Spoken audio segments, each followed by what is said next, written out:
Bueno, The Cake is a Lie.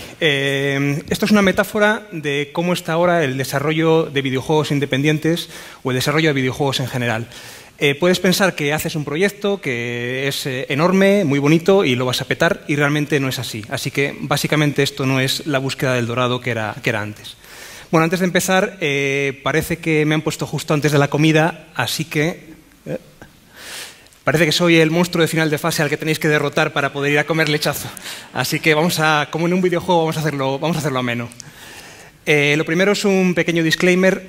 Esto que os voy a contar es el fruto de mi experiencia desarrollando videojuegos de forma independiente y es básicamente lo que pienso hacer para intentar que mi siguiente juego sea un poco un éxito. No es ninguna receta, así que si todo va bien, habrá fiesta y habrá risas y dentro de 2 años seré patrocinador de la Lechazo Conf, pero si todo va mal, pues todos estos juegos se perderán en el tiempo como lágrimas en la lluvia. Así que bueno, básicamente esto es un recorte de una revista de los años 90 que compraba yo por aquel entonces, sí soy así de viejo, en el que analizaban un videojuego y lo que hacían era coger varios aspectos, interés, dificultad, gráficos, originalidad, sonido, le daban una puntuación a cada uno de estos aspectos, luego la sumaban y a partir de ahí sacaban el total. Así que, bueno, básicamente esto es lo que tenemos que hacer. Hay que maximizar cada uno de estos puntos y ya está, tenemos un buen juego. Bueno, no. Gracias a Dios esto no es así. Esto que estáis viendo aquí es el juego Bargon Attack. Le daban 78 puntos y ahora mismo es un juego considerado de culto. Así que no, realmente no es esto todo lo que hay que hacer. Esta es posiblemente la diapositiva más importante que vais a ver en toda la presentación. Fondo negro, letras blancas, letra tamaño 1200, en Arial Black. Quiero que quede claro que lo más importante es maximizar la diversión del jugador. Básicamente, todo elemento que metamos en el juego tiene que estar dedicado a maximizar esta diversión del jugador. Entonces, esto es lo que yo voy a intentar hacer en mi juego. Cualquier elemento, lo que voy a hacer es preguntarme, ¿hace que el juego sea más divertido? Si lo es, lo voy a meter, y si no lo es, no lo voy a meter. O al menos voy a planificar meterlo. Luego os cuento un poco más en este sentido. Y en cuanto a teoría de la diversión, hay muchos aspectos. Podemos contar diversión, por ejemplo, de exploración, diversión de coleccionismo, lo que haría Pokémon Go, por ejemplo, diversión de humor, que esta es obvia. Puede ser divertido un drama, vamos al cine porque queremos ver un drama y nos lo pasamos bien llorando. Hay muchos tipos de diversión diferente, por ejemplo el de ganar o vencer, con una sutil diferencia, porque vencer implica que otro tiene que perder, bueno, lo que os comento. Y aquí os voy a comentar algo que me gusta, un ejercicio que me gusta a mí hacer. Es coger una tarea básica, aburrida, como por ejemplo pasar el aspirador o ir de compras, y me gusta hacer 2 cosas con ella. La primera es gamificarla, es pensar cómo puedo hacer que esa tarea sea más divertida, introduciendo algún elemento de un juego, y lo segundo es intentar construir mentalmente un juego a partir de ella. Entonces lo que hago es, a partir de algo que es relativamente aburrido, pues creo algo que es divertido. En mi cabeza todo, es como un ejercicio mental. Básicamente os dais cuenta haciendo esto de que cualquier tarea y cualquier cosa que puedas hacer puede ser gamificada y puede ser divertida si le das el empujón adecuado. Hay juegos de pesca, la pesca me aburre terriblemente, así que por ejemplo es un buen ejemplo. Aquí tenemos otra cosa muy importante, que es saber qué experiencia queremos darle al jugador.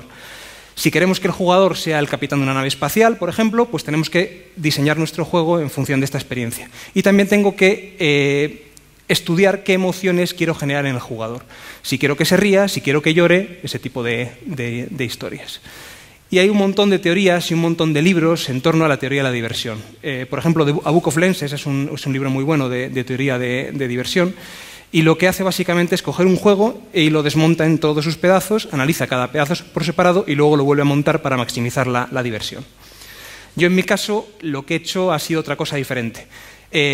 Parafraseando a Taylor Darden en el Club de la Lucha, no soy un copo de nieve único y especial, así que es muy probable que lo que me guste a mí le guste a otro montón de gente y los chistes y las chorradas que me hacen a mí reír le hagan reír a otro montón de gente. Así que lo que voy a hacer es, parece tópico, pero diseñar el juego que a mí me gustaría jugar.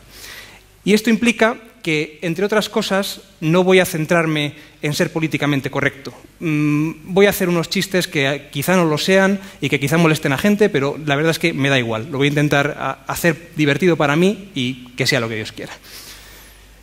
En cuanto a las mecánicas, hay un montón de mecánicas diferentes del juego. Puede ser un juego de aventura, puede ser un juego de roleplay, puede ser un juego de estrategia.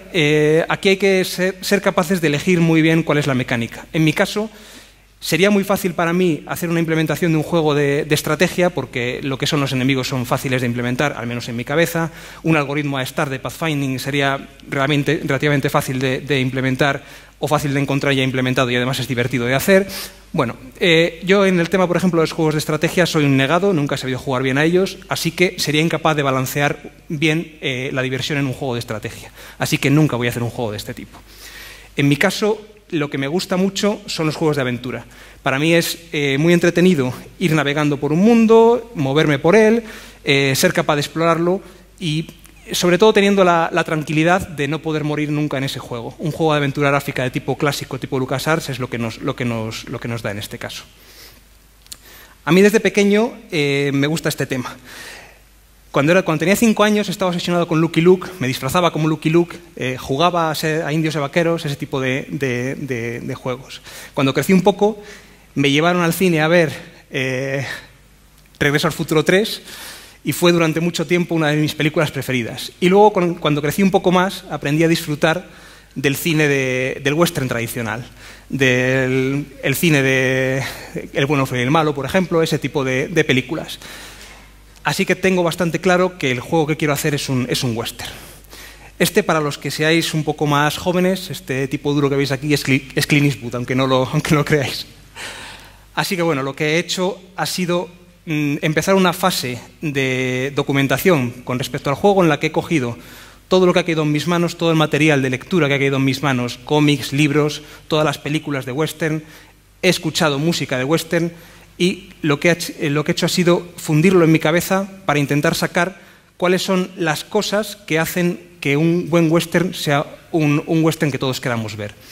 Por ejemplo, los barriles de pólvora, pues es un elemento del western. Los barrancos, los zorros, cactus en el desierto, todo ese tipo de cosas, lo que he hecho ha sido ir apuntándolo en un documento y poco a poco en mi cabeza, a partir de estos elementos, se iban formando automáticamente, por decirlo de alguna forma, puzzles que eran capaces de montar un juego completo. Por ejemplo, tengo un barril de pólvora y robo una cuerda de tender y utilizo una botella vacía como lupa, pues ya puedo prender un barril para abrir la entrada de una mina a la que tengo que entrar para cualquier movida del juego. Todo, como os he contado antes, con el objetivo de maximizar la diversión del usuario, del jugador. Hay un par de cosas que, haciendo videojuegos independientes en tus ratos libres, tienes que ser capaz de balancear muy bien. Una es el tiempo y otra cosa es el dinero. Si puedes pagar por una cosa que no quieras hacer porque no tienes tiempo y puedes dedicar tiempo a hacer una cosa para la que no tienes dinero. Pero hay que ser capaz de balancearlo muy bien. Yo, como lo hago de forma independiente y a ratos libres, lo que hago es intentar dedicar tiempo a lo que de verdad me gusta y a lo que me hace divertirme y para lo demás pues voy a intentar comprarlo. Por ejemplo, la música o los efectos de sonido, soy un negado completo haciéndolos, así que no voy a centrarme en eso porque tendría que aprender un montón. Lo que voy a hacer va a ser intentar comprarlos. Y en cuanto al motor, voy a hacer algo similar. Puedes diseñar tu propio motor y hacer que sea súper potente para una determinada plataforma, o bien puedes coger un motor que exista y empezar a implementar sobre él. En mi caso voy a hacer lo segundo porque mi objetivo no es diseñar un buen motor, mi objetivo no es aprender sobre los motores gráficos, etcétera, sino que mi objetivo es, lo que quiero maximizar es el tener un juego que para mí sea bueno y sea jugable y del que me sienta orgulloso. Y en cuanto al panorama independiente, una cosa muy importante, lo que podría ser la tercera pata, además del tiempo y el dinero, es la imaginación. Porque cuando estamos diseñando un juego, una cosa que tenemos en la cabeza es todo el juego completo, con unas vistas preciosas, una música espectacular, pero realmente hay que meter la tijera en algún sitio. No podemos implementar todo eso, hay que recortar. Así que una de las cosas que hay que hacer es tirar de la imaginación para donde no llega el tiempo y donde no llega el dinero. Este es un ejemplo de un juego que diseñamos hace tiempo que, bueno, lamentablemente se ha quedado en la fase de demo porque no hemos sido capaces de seguir un poco con la historia, pero básicamente es un juego de aventura también en el que no queríamos dedicar ni tiempo ni dinero a generar los diálogos de los personajes. No queríamos tampoco tener que hacer traducciones de los diálogos. Así que lo que hicimos fue básicamente que cuando cualquier personaje habla se muestre un diálogo de este tipo con un iconito dentro y que le dé una idea al jugador de qué es lo que tiene que hacer. Y solamente esta tontería que está basada en una restricción, se convirtió en el icono, la seña de identidad del videojuego. Así que todos los juegos, para mí, los juegos independientes, la gracia que tienen es que intenta maximizar la diversión a base de sus propias restricciones, y intentan tirar un poco de la imaginación y diseñar el juego haciéndolo con cariño. No es que no me guste jugar AAA, que sí los disfruto, no voy a ser aquí el tío más moderno y no me gusta la mainstream, pero lo que sí que tienen los juegos independientes, y no se le puede negar, es que el cariño con el que están hechos supera al de los juegos de AAA, al menos bajo mi punto de vista. Como os he comentado, todas las piezas del juego iban encajando poco a poco en mi cabeza y finalmente lo que tuve es un documento, me puse a escribir como un loco y tuve un documento en el que tenía más o menos la historia del juego, todo lo que es el walkthrough. Diseñé un pequeño boceto del personaje principal y lo que hice fue pasárselo a gente con la que llevo jugando bastantes años y que sé que comparten conmigo el amor por las aventuras gráficas. Y una vez que ellos me dieron el visto bueno, en plan de este juego puede tirar para adelante, hay que hacer obviamente algunas modificaciones, algunos puzzles son demasiado complicados, otros son muy sencillos, hay cosas que no se entienden, bueno, pues básicamente llamé a eso mi MVP y una vez que lo consideré validado me puse a trabajar sobre ello. Y una cosa que me gustaría comentaros es uno de los problemas con los que me he encontrado es el feeling of accomplishment, que es una vez que tienes algo ya terminado, lo sientes como si ya hubieses acabado todo. Y para mí esto es bastante, o sea, la sensación mía es esta, ¿no? Estás cubierto de moco, no te puedes mover, así como el señor Beckman en esta foto, y la sensación es, vale, ya no quiero hacer más. He llegado hasta el punto en el que alguien me ha dicho que esto está muy bien, a alguien le ha gustado y ya no quiero hacer más. Para mí esto es un problema psicológico bastante grande con el que me voy a encontrar. Y otro es que posiblemente, lo sé, cuando estás trabajando te encuentras con días con los que dices lo peto, hoy lo que estoy haciendo es buenísimo y me encanta, y otros días en los que dices esto que estoy haciendo es una mierda y no vale para nada. Como lo hago en mis ratos libres, lo que voy a hacer es trabajar solamente en los días en los que digo lo peto y lo que estoy haciendo me encanta. Y además lo voy a hacer dividiendo el trabajo completo que tengo que hacer en trozos pequeños que sean manejables en una jornada de trabajo. Quiero decir que si quiero diseñar un personaje, lo que voy a hacer es diseñarlo de forma que lo pueda empezar y terminarlo el mismo día. Y otro par de elementos con los que me voy a encontrar en el camino es, por un lado, el miedo al fracaso, todos lo conocemos, y por otro lado, también bien conocido, el miedo al éxito, bien conocido al menos por mí. Así que lo primero que tengo que hacer es, cuando me ocurra, es identificar qué me está pasando y luego buscar los mecanismos para luchar contra ello. Otro problema, esta forma tan picajosa de hacer las cosas, a mí me ha ocurrido, ¿no? Este es un ejemplo de uno de los primeros videojuegos que diseñé, que tuvo más éxito. Perdón por los píxeles, no me he preocupado de la resolución de las imágenes. Os aseguro que me desperté por la noche un día y dije, he diseñado un ovni con 3 patas y le sobra una pata, tengo que ponerle solo 2 patas. Y me levanté por la noche y cambié las 2 patas. Es una estupidez, o sea, hoy no me acuerdo de este ovni. No, o sea, no voy a centrarme en ser tan perfeccionista como para hacer este tipo de cosas otra vez. El pipeline que estoy siguiendo ahora es simplemente diseño en papel un personaje, lo pinto, lo paso al ordenador con Arrange, es la aplicación que yo utilizo, y luego le añado detalles, algo que sea muy rápido, para tener algo enseguida. Y en cuanto a la historia, bueno, básicamente la historia tiene que poder resumirse en una sola frase, algo sencillo y que le dé al jugador la idea de qué es lo que va a tener que hacer. En este caso, Monkey Island, me llamo Guy Bruce Threepwood y quiero ser un pirata. Esto es brillante, es el objetivo del juego, toda la historia condensada en la primera frase que dice el personaje en el juego. Es absolutamente brillante, es genial. Y una forma de introducir una historia automáticamente es que el personaje principal tenga una némesis. Bueno, como veis, Lex Luthor y yo vamos a la misma peluquería.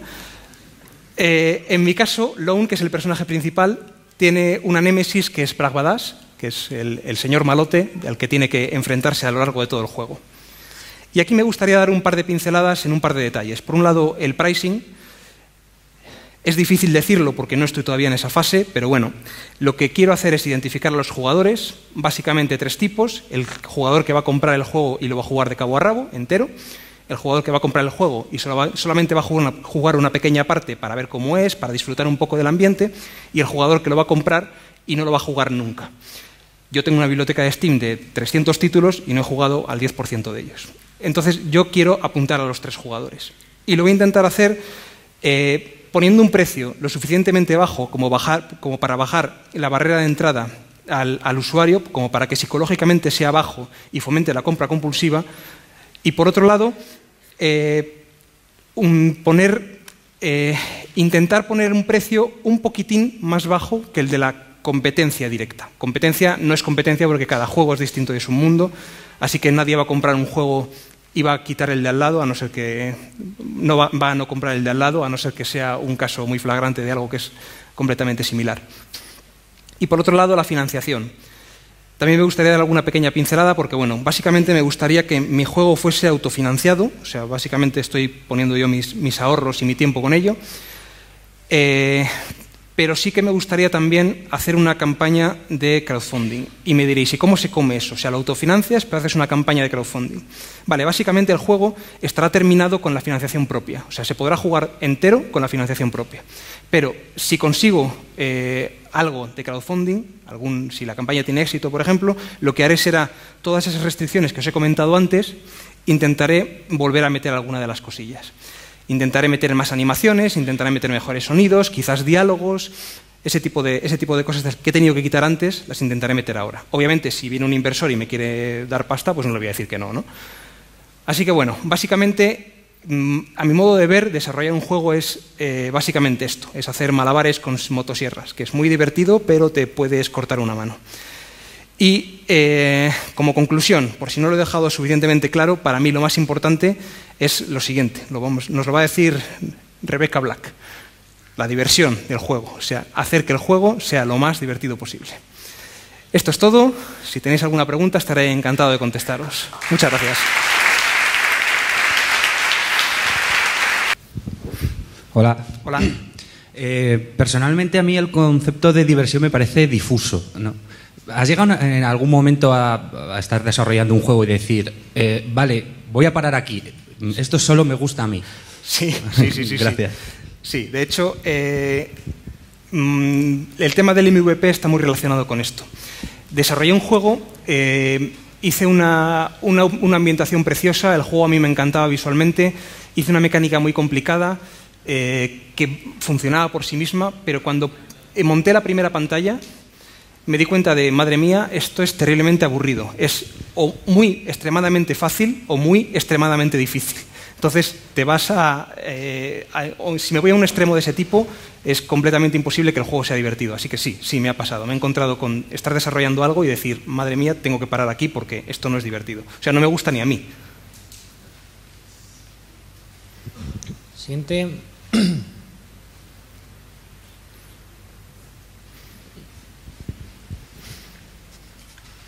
Camiseta de Wicote, además, tiene minuto extra. Hola. Hola. Como lo haces en tu tiempo libre, ¿cómo llevas esas cosas que no son tan divertidas como, por ejemplo, el empaquetado final, la localización, la documentación? ¿Utilizas documentos de diseño y todas esas cosas? Sí, básicamente documento lo menos posible y todo está en mi cabeza, lo cual es malo en sí mismo, pero lo hace un poco más entretenido.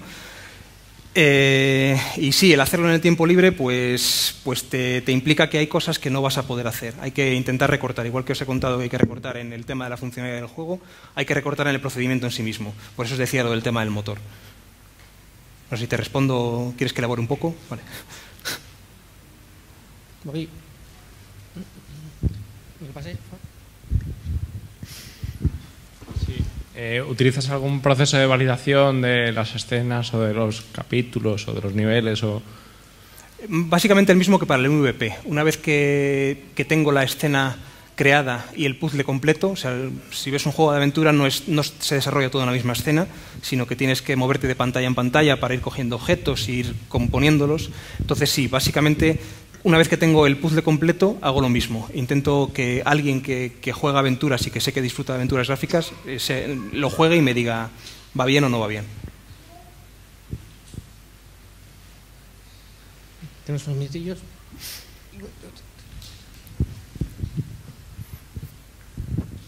¿El juego lo vas a publicar cuando esté terminado o te has marcado una fecha? No, cuando esté terminado. Sí. Vale. ¿Y tienes la fuerza de voluntad suficiente como para que tengas otra idea que te mole más y la abandones? ¿O vas a tener la determinación de Vale, ya me ha pasado eso. Sí he tenido, obviamente lo mismo que os he contado con el oeste, te pasa cuando ves una película de ciencia ficción que a mí me encanta y dices, tengo que hacer un juego de naves espaciales y tienes que tener la fuerza de voluntad de decir, oye, tío, termina un poco primero esto antes de ponerte con lo siguiente. Hay que tener fuerza de voluntad, sobre todo porque desarrollar un juego de estas características es un proceso tremendamente largo. O sea, tengo más o menos unos números de horas que habría que dedicar. Tengo, por ejemplo, unas 60 pantallas, hay 30 personajes, hay, no sé si son 150 objetos de inventario. Quiero decir, los números son grandes, entonces decir voy a desarrollar 60 pantallas no puedes decir voy a hacerlo en una hora, no puedes acabar una pantalla en una hora. Entonces sí, hay que tener fuerza de voluntad, sí.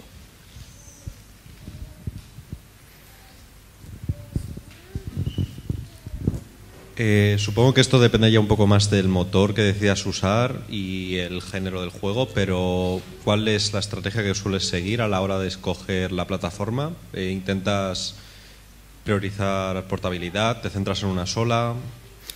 Prefiero que sea portable. Bueno, a ver, como os he dicho, esto lo hago en los ratos libres, así que no es mi principal fuente de ingresos. Así que prefiero que lo juegue más gente o que más gente tenga posibilidad de jugarlo, así que lo que prima es que sea más portable, sí, no que sea más rápido. Un juego de este tipo cualquier máquina actual puede con ello, así que no es problema, sí, que sea portable. Una última pregunta.